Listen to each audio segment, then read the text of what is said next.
In this video and the next, we are going to look at another way to force a harmonic oscillator like a spring mass system.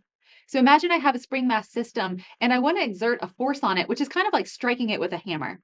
So my hammer strike affects the spring mass system, but the duration of that force, the impact is only in an instant.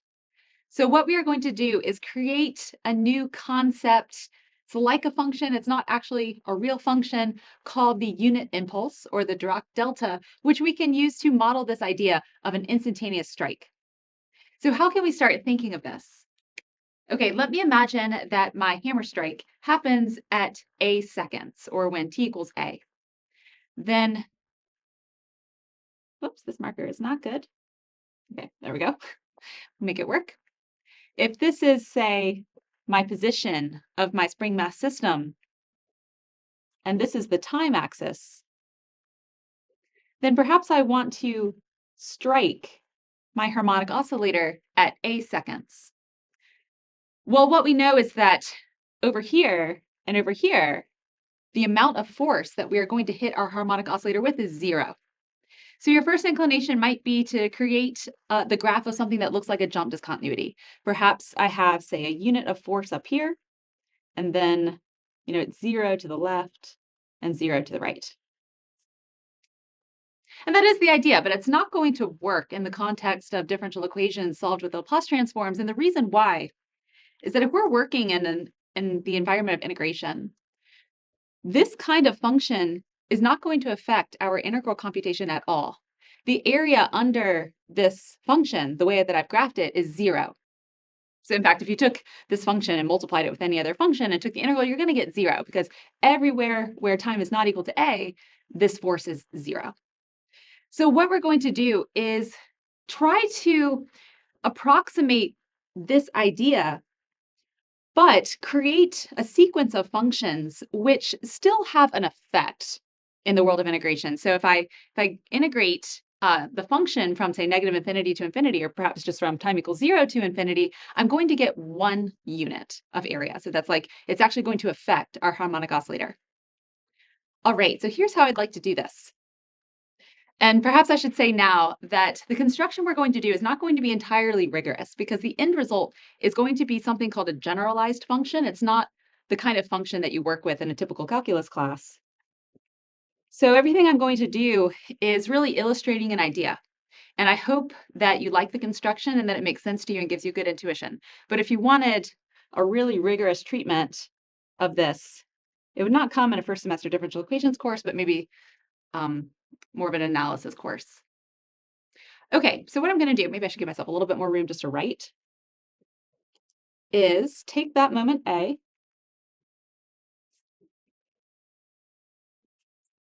and I'm going to define a function whose graph looks kind of like a rectangle. So for some choice of n, let's give our function height n in some neighborhood around A. Okay, so let's say this is n. We have a jump discontinuity here. Okay, so n here is just an index. We're going to create a family of functions this way. And this function is going to be 0 to the left and right over here, just like we had it a minute ago.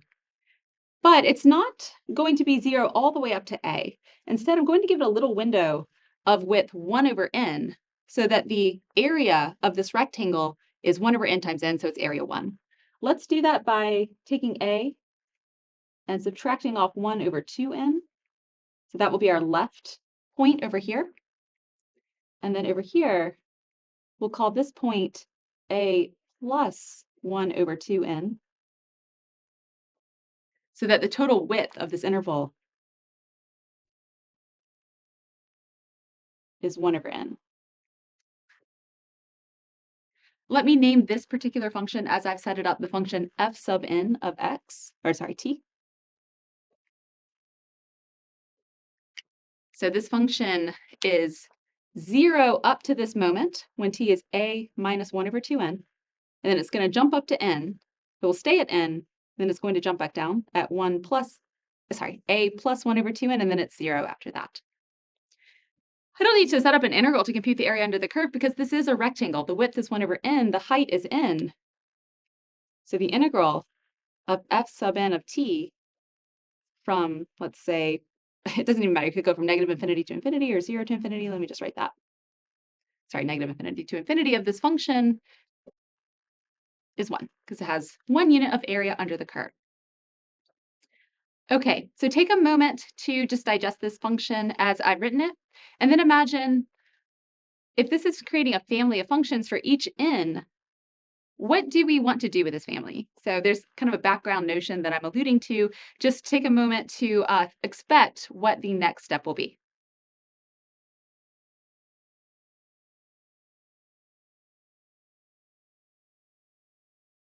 All right, I hope you've landed on the idea of a limit as n goes to infinity.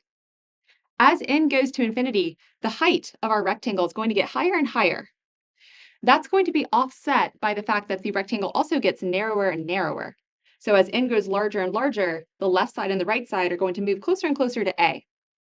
So for larger and larger values of n, this is going to get closer to the idea of an instantaneous impact on our spring mass system. So, choosing f sub 1 million would be better than choosing f sub 5, but neither is exactly that starting idea that we had, which was that we wanted a function which was 0 everywhere except A. What we like to imagine, now that we've kind of worked out the estimates that we're going to build up to get to our resulting force, is that as n goes to infinity, what we're creating is a force which is 0 except at A. So as n goes to infinity, the left and right side are going to collapse on A. So it's going to be hard to sketch, but 0 to the left of A, 0 to the right of A. And then right at A, this top bar has basically grown to infinity.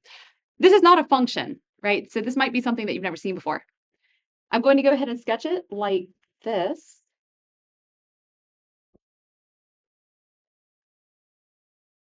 This is how we model this concept. It's 0 away from A, and then at A, it's kind of like a spike shooting us off to infinity. This is called the Dirac delta. It's also called the unit impulse.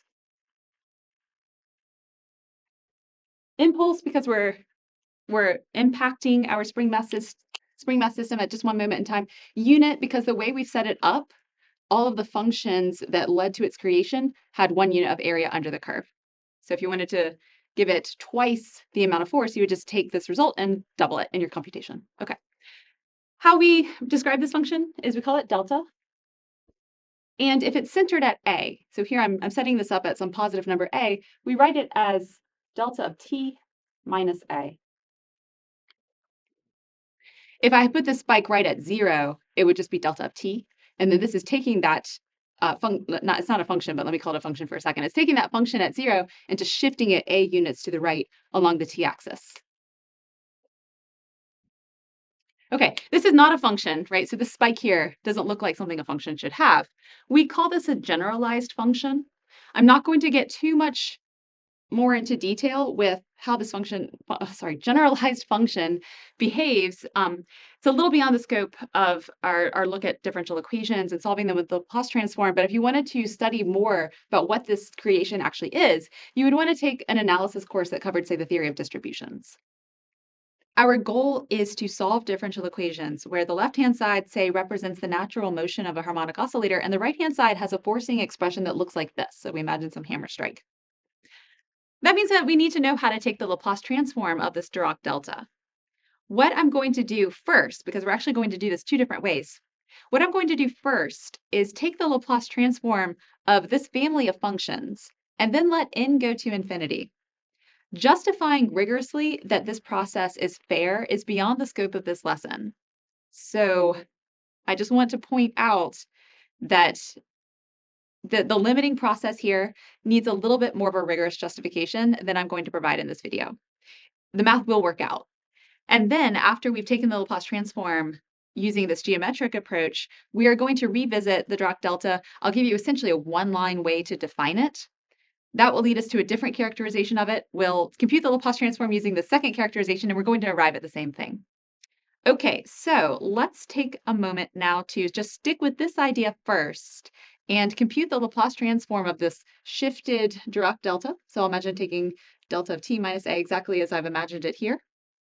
Let's compute its Laplace transform as the limit of the Laplace transforms of this family of functions.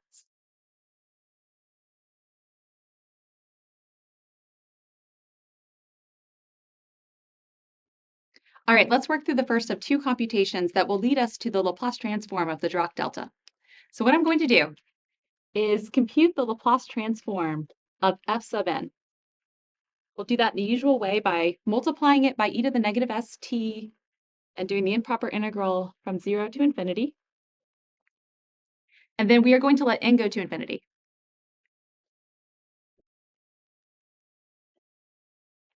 I should mention here that this computation is going to assume the geometry that we were just looking at, which is that a is positive. If you wanted a to be 0, you could just recreate your rectangles to say have height n and go 1 over n units to the right. I'll let you do that on your own. We'll just stick with this the way that I drew it.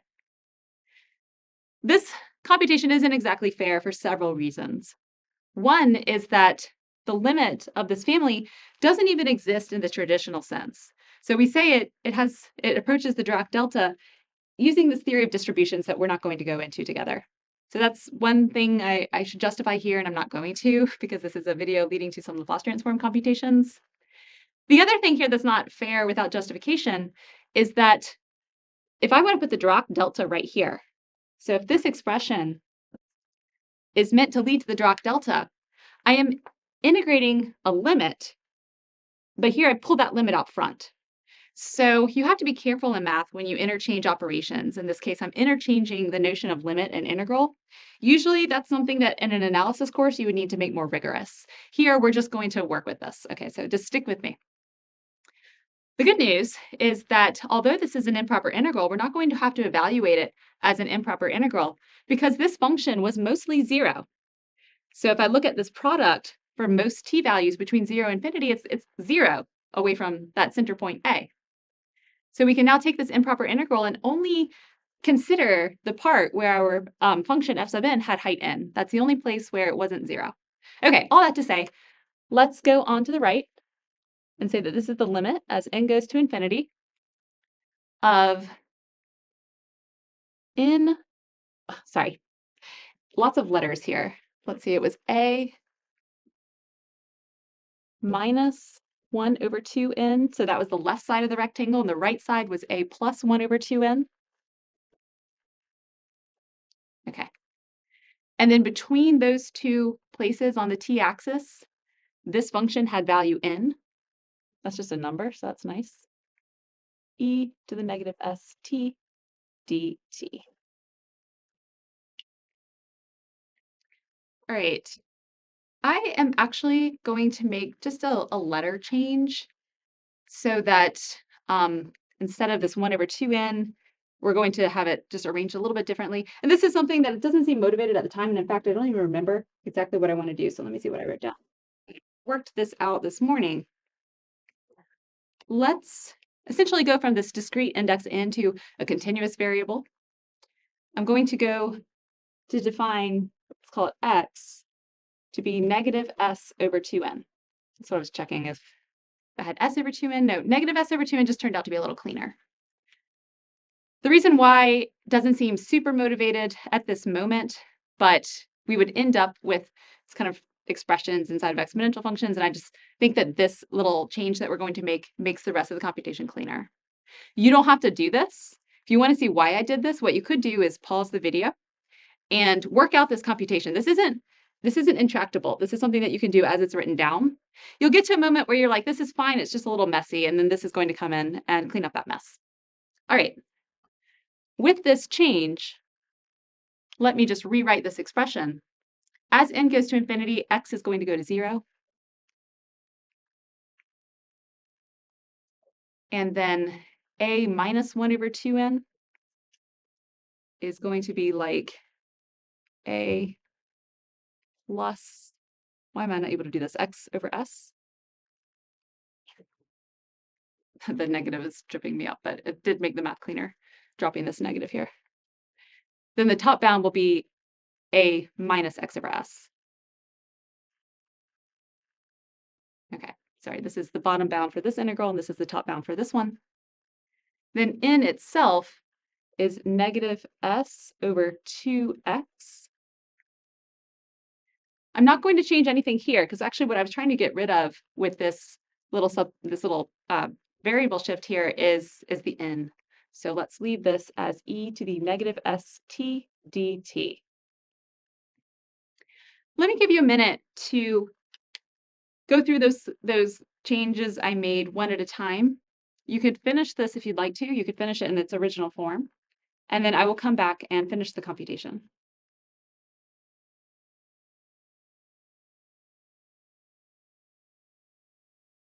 All right, continuing on with this expression that I just wrote down, maybe you worked with this one instead, but let's let x go to 0. We'll take the limit as x goes to 0.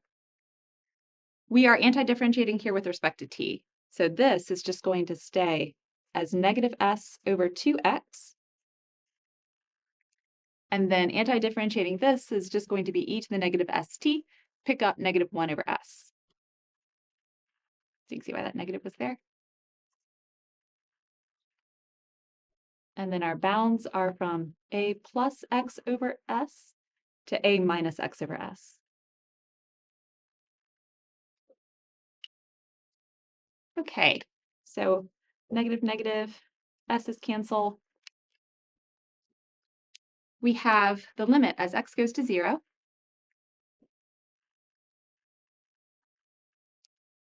This is now just 1 over 2x. Now, just be careful here. There are a lot of letters, basically, and t is what we anti-differentiated with respect to. So I need to plug these bounds in for t. Plug in the top one, and we'll have negative s times a plus x.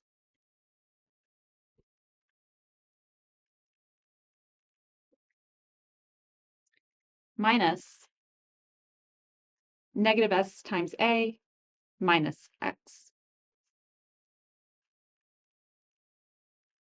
Okay. Notice here this exponential, we can break into the product of two separate exponentials.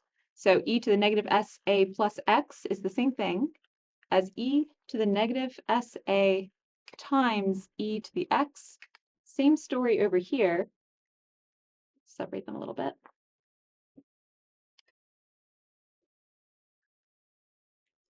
So we have the product of two exponentials. Both of them share this term e to the negative sa.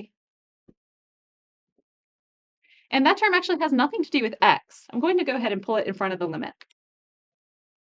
All right, let's not run out of room. We have e to the negative sa times the limit as x goes to 0 of 1 over 2x times e to the x minus e to the negative x.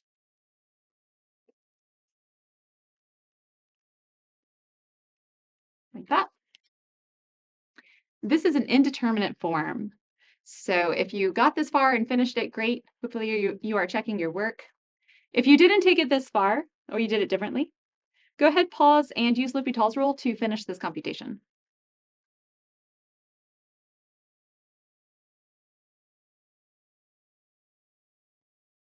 All right, looks like I'm going to have to finish this computation to the right.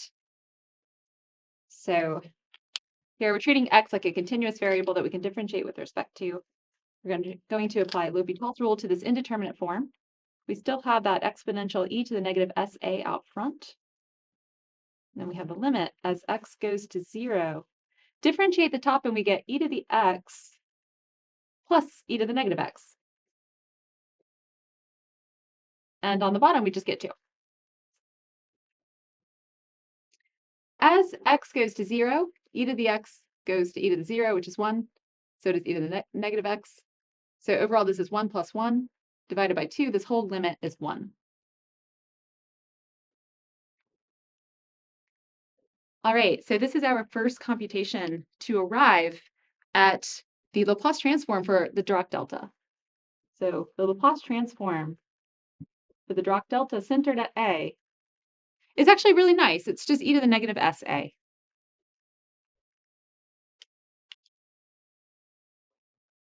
All right, even though the construction wasn't fully justified, we still got to what is actually the correct Laplace transform for the Dirac delta.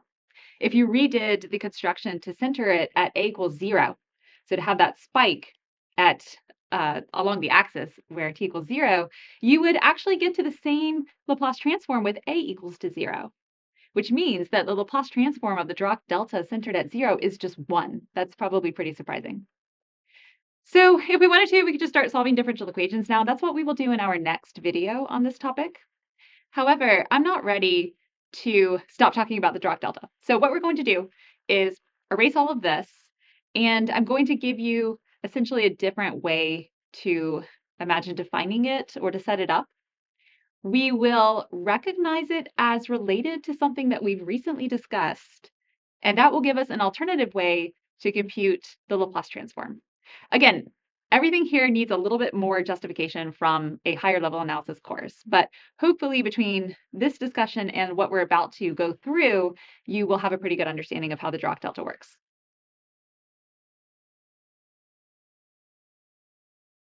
Let's talk more about the Dirac delta. We wanted it to represent the idea of a unit of impulse right at A, where here, again, I'm going to take A to be positive. So that led us to our construction of a few moments ago. Now I want to think of it almost as defined as living naturally in the context of integration. So in particular, let me take this Dirac delta and situate it inside of an improper integral. We are actually going to consider the whole axis.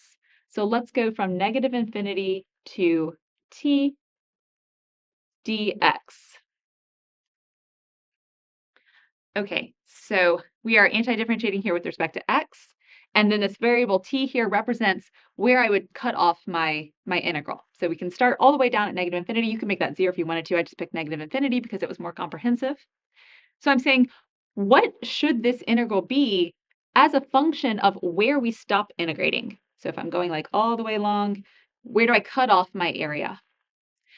It depends how t is situated relative to a. Our impulse happens at A.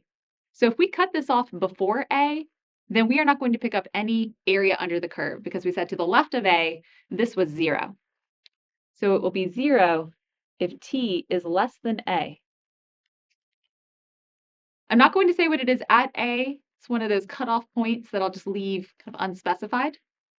What happens though if we cross A and go beyond? Well, the whole thing that we were trying to set up was the idea of a unit of area under the curve. So if I've gone through A and beyond, I've picked up that unit of area. There's nothing left to pick up to the right because our function will be 0. All that to say that is if t is greater than A, this integral will give us 1. Okay, do you recognize this? It should remind you of something that we were just talking about and kind of ignoring what happens right at A. This is like our Heaviside function centered at A. Okay, so that's kind of neat. We've connected the Dirac delta here situated inside of an integral to the Heaviside function that we've been working with. This, recall, is the unit step function. So this is 0 to the left of A, and then it jumps up to 1, and then it's 1 to the right of A. Okay, let's differentiate both sides with respect to t. What we're interested in is the behavior at A. Well, this function is not differentiable at A. It's got a jump discontinuity. This is not even actually a function. It's a generalized function. So this derivative I'm going to take is a distributional derivative. We're not going to go into it. Basically, just kind of go with me on this. So using the fundamental theorem of calculus with a distributional derivative, differentiating the left-hand side is the fundamental theorem of calculus. This is the part that sometimes is less familiar than what tells us how to evaluate definite integrals. Here, I'm differentiating this with respect to t. So ultimately, the variable here is t. That's where we're cutting off our area measurement.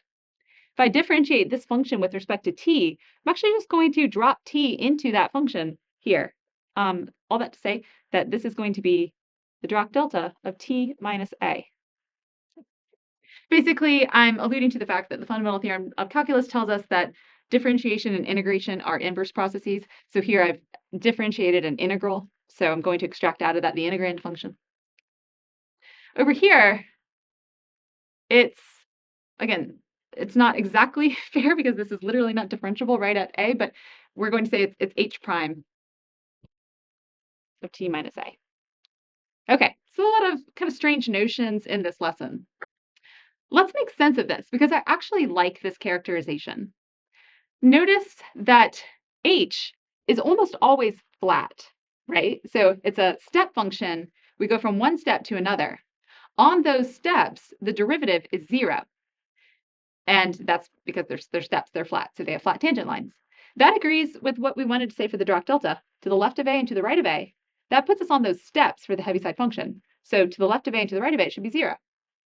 And then right at a is where we get our jump discontinuity for the Heaviside function and what we characterize as like a spike in our graph of the Heaviside function. Sorry, the Dirac delta. Too many terminologies in this lecture.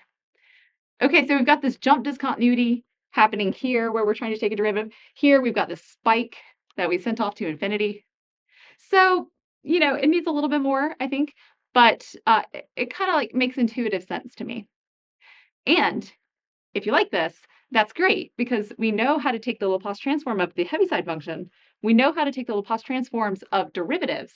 So we already know also how to take the Laplace transform of the Dirac delta, but let's do it again using that first derivative formula. I think it's satisfying to work this out on your own. So in the usual way, let me step aside for just a few moments and you can pause and see if you can rederive e to the negative sa using this characterization of the Dirac delta. So just using that kind of Laplace transform trick where we're going to take the Laplace transform of a derivative, we have a procedure for doing that.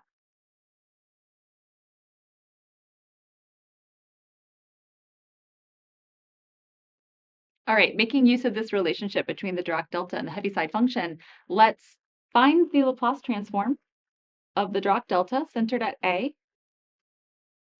by taking the Laplace transform of this right-hand side.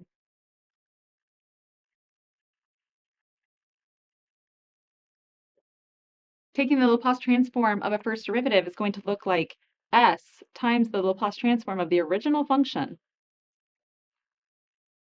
minus its initial condition when t equals 0. So that's going to be h of 0 minus a. S out front, we'll leave it there.